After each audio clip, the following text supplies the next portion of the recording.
Fright Night came out in 2011, and it wasn't exactly a box office hit. It's probably because it was a vampire movie, and the horrible taste of Twilight was still in everyone's mouth. We just weren't ready for another vampire movie. But this movie didn't exactly tank either, and that was because of one particular actor. Not stupidly hot Colin Farrell, or this guy, or even her. No, it was this man right here, David Tennant. He had just come off of his stint as the Doctor on Doctor Who when he got roped into this new project. And of course, his crazy loyal dedicated fans came with him. You probably won't hear a lot about this movie.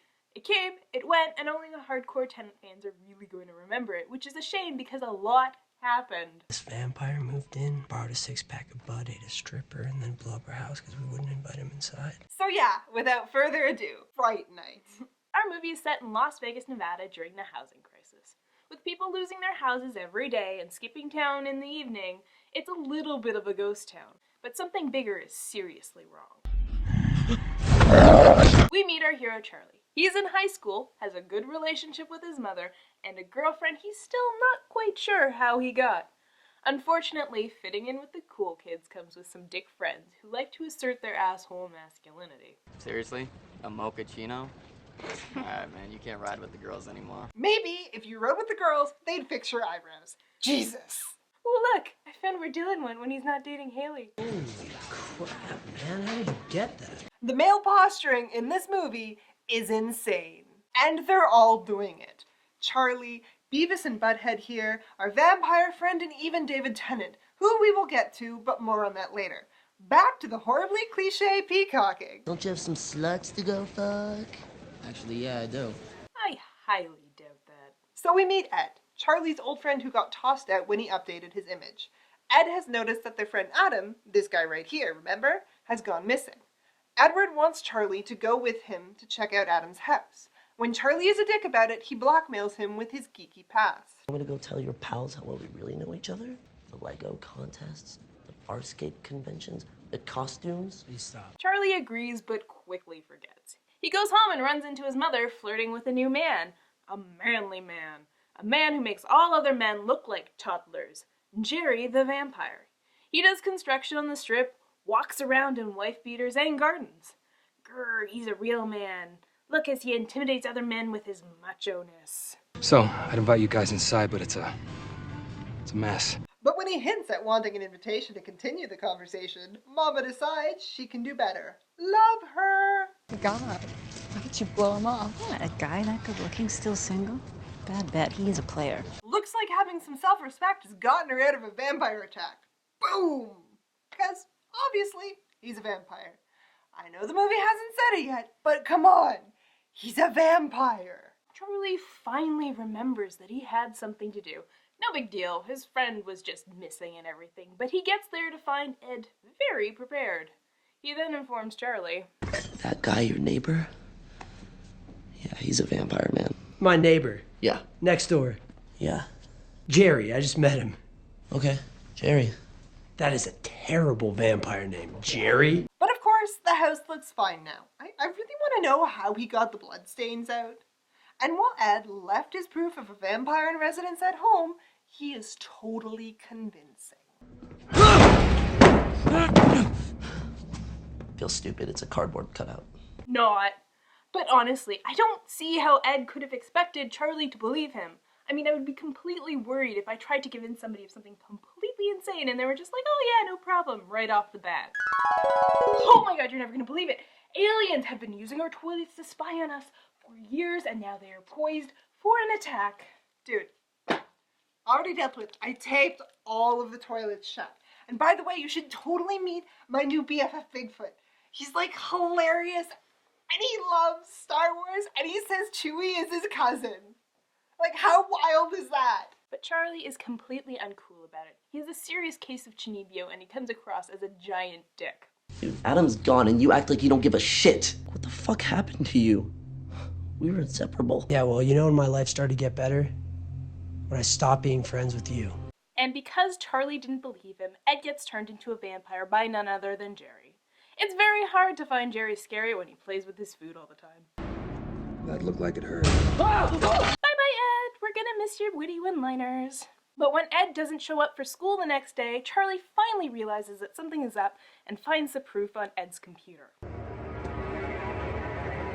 Jesus, movie, he's just closing the garbage can. Hey, guy. Well, yes, movie, that's the right place to put in that sound effect. But what's with that line? Hey, guy. Hey, guy. That is Jerry the Vampire's opening line. Hey, guy. Who the F is the genius who got paid thousands of dollars to write that line? No, wait, actually, I got this. I know why this line is so fucking stupid. Hey girl. How many times have we ladies heard this line? Hey girl. And people find it acceptable. In fact, I think men think they're being witty and original. We're just so inoculated to it that we don't find it stupid anymore, but the second you turn it around, Hey, guy. it sounds so goddamn stupid. You take that back. I take it back? That writer is a goddamn genius. Jerry is so masculine that he treats men like women. Well, sort of. He treats women like objects. Women who look a certain way, they need to be managed. Colin Farrell's swagger in this movie is something to behold. Every time he's on screen, you just kind of get mesmerized by him. He moves weird, he barely blinks, and when he smiles, whether you're a man, woman, or child, your brain just sort of powers down. But if you want the epitome of macho douchebaggery, this is it. This is a guy who can misdirect the cops with his macho innuendos, which is exactly what happens. Charlie calls the cops after he hears his neighbor Doris scream while she's in Jerry's house. Knowing that no one else is going to be able to help, Charlie goes in to rescue Doris. He finds her in a secret room kept as food. It's about this time when you realize that Jerry the Vampire is just being a troll and playing with his food. He knows Charlie is there, and this is all just a game to him. And you can just see how much fun Colin Farrell is having, which is exactly why he's not scary. There's just too much joy in this guy's eyes. I know this is supposed to be a horror comedy, but all the horror goes out the window when you see the villain having this much fun. Do you know why he's always eating apples? Because fruit bats. Someone on the set had the brilliant idea that bats like fruit, therefore vampires must too. It's cheesy and stupid, but I love it. I love it so much. Look at how happy he is eating that apple. Look at it! Charlie decides that he needs advice, so he goes to the one person he knows can help him. The man who lives and breathes the occult, who deals with vampires on a daily basis, the authority on all things that go bump in the night. Peter Vincent. No, stop! Stop! Cut it! Now if you thought Colin Farrell is enjoying himself, David Tennant is high on cocaine, shooting an AK-47 while riding a unicorn naked happy. Just look at him, all covered in tattoos, tall, dark, and mysterious, swaggering about, all roguish. I'm gonna pop your cherry. And completely useless, startled by his own fireplace, failing in the bedroom, strutting around in tiny leather pants. Leather, it don't breathe, you know. Fucking rashes are fucking kidding me. Yep, David Tennant is having the time of his life, and if you're looking for a foil for Jerry, look no further. Where Jerry strides around intimidating all the other men with his pheromones, old Peter Vincent is completely fake. Everything from his head to his pants that give him his rashy crotch are just for show. I have 2 words for Peter Vincent. Baby powder? That's better. Peter Vincent is what Beavis and Butthead are. Men aspiring to the masculine perfection, that is Jerry. Because Jerry is the apex predator. That is, he's the guy who gets more bananas than any other monkey in the jungle. Does that make sense? Yeah, but only if you don't think about that too hard. So moving on. So, with Peter Vincent clearly not going to be any help, Charlie returns home to find that his number is up. Jerry is banging on the door after snacking on Beavis and Butthead. And we get one of those cliche moments where the kid tries to convince his non-believing parent that there is a monster. Go get the authorities. And lo and behold, she actually believes him. You owe me $5. That's 2 points for the amazing mother. But Jerry isn't done yet. If he can't come in, he'll make them come out.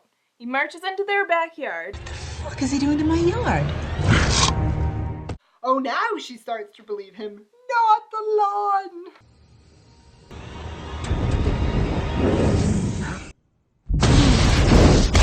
This is the best sequence in the entire movie. They escape with the car out the garage, and we get this really long tension-building tracking shot. They're in the car, panicking, and they see Jerry coming up fast in the rearview mirror. And he rams them from behind, then sideswipes them and passes them. It builds amazing tension because as you're sitting there watching, it's like you're in the car with them, on the edge of your seat, waiting to see what Jerry does next. Eventually, Jerry does catch up with them. Hello, John Travolta. When did you get in this movie? And then comes, we lied. This is the best scene in this movie.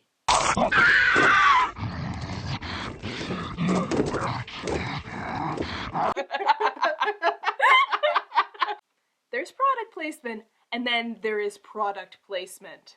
Century 21, everyone, for sale signs that also double as vampire stakes. Century 21. After a call from Peter Vincent, they leave the mother in the care of some very confused hospital staff. Oh, Mom's very religious. Vincent has just decided to give them advice, and they're sitting down with the guru when he accidentally lets a vampire in. And that vampire is a pretty pissed off Ed. But this means we finally get to see Tenant take on a vampire in his home base, full to the brim with bloodsucker-killing weapons. Or not. Yeah! You're such a pussy, I love it! Charlie manages to dispatch Ed, but then Papa Vamp gets there and everything goes to hell. They manage to fend him off at first. Amy even throws holy water in his face. Jesus, Jerry just gets the shit kicked out of him in this movie, but he keeps on smiling. This is the most fun that he's ever had. But eventually their running comes to an end. Jerry captures Amy and she gets bit. Charlie goes to Peter Vincent for help, but he's too much of a coward. But he does give Charlie a gift. Blessed by St. Michael, you kill your vampire with this, it's supposed to change his victim's back. Returning to Jerry's house, Charlie goes on the offensive. He lets some light into the house, and soon the last place he has to search is the basement when we get a surprise. Let's kill something. Peter Vincent has found his balls. Or the alcohol. One of the two. The wonder pair descend to the basement, but because it's a trap, Charlie has to face down Amy, and Peter, well... Ow!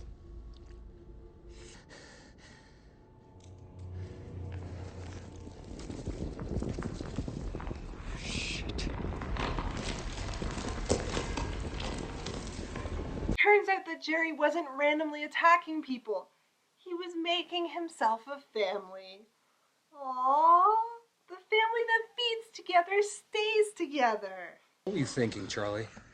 That you were just going to walk in here with your little crossbow and put to bed 400 years of survival? You smell that? It's your fear. But of course, Charlie did have a plan. He's just waiting for the right moment to spring it. While Jerry is distracted doing whatever that is, he springs into action in one of the ballsiest vampire killing plans ever conceived.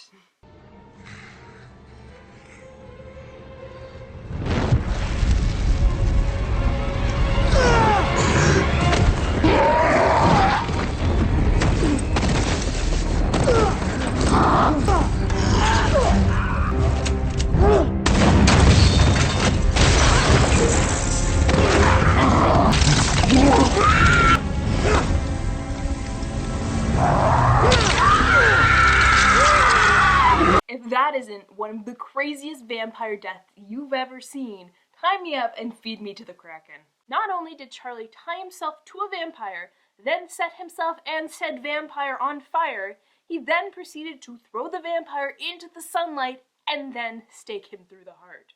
Never in the face of vampire hunting has there been a death this cool. This is the Hail Mary of vampire killings, the perfect storm. There is never going to be a sequence that is this great again. And that's it, because Jerry was ultimately dispatched by the stake blessed by St. Michael and all his victims were freed, including Amy, Peter, and Butthead. And it turns out, even though Charlie lit himself up like a human torch, he's going to be okay too. That was a fucked up night. And everything pretty much goes back to normal. I mean, I don't really know where they're living now that their house blew up, but I mean, they seem to be doing okay. And Charlie now has a really cool place to lose his virginity. And if the film has one piece of advice for him... Don't do anything I wouldn't do. That doesn't narrow it down. That's like mini golf and sushi. At that's it. The credits cut to a country version of 99 Problems that has become one of my favorite guilty pleasures of all time. The lyrics are stupid. Yeah, the lyrics are so stupid. But it's incredibly catchy. But back to the important stuff like a little bit of horror theory. Right. Well, there's a lot going on. If you want to read into it, Jerry with his misogynistic lines and super intimidating masculinity is the traditional patriarchy. And Charlie is the new man. He's wearing all the symbols, but ultimately learns that all that macho crap is not going to get him where he wants to be in this world. Not with his girlfriend, not with his mother, and it's certainly not going to help him make friends worth having. But the bottom line is that Fright Night is worth the watch. There's nowhere these actors would rather be than in this movie, and their enthusiasm is infectious. Watch this movie with people, camp out, sit on the floor, eat a bunch of junk food, and just enjoy it, because nothing this hilarious could ever be horror.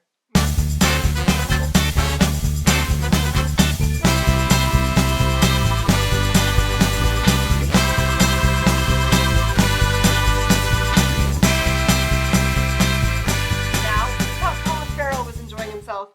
David Tennant is high on cocaine, shooting an AK-47 while riding a unicorn naked. I'm like trying to figure out what that level of happy would feel like. You know, like what makes me that happy? And I'm like, oh,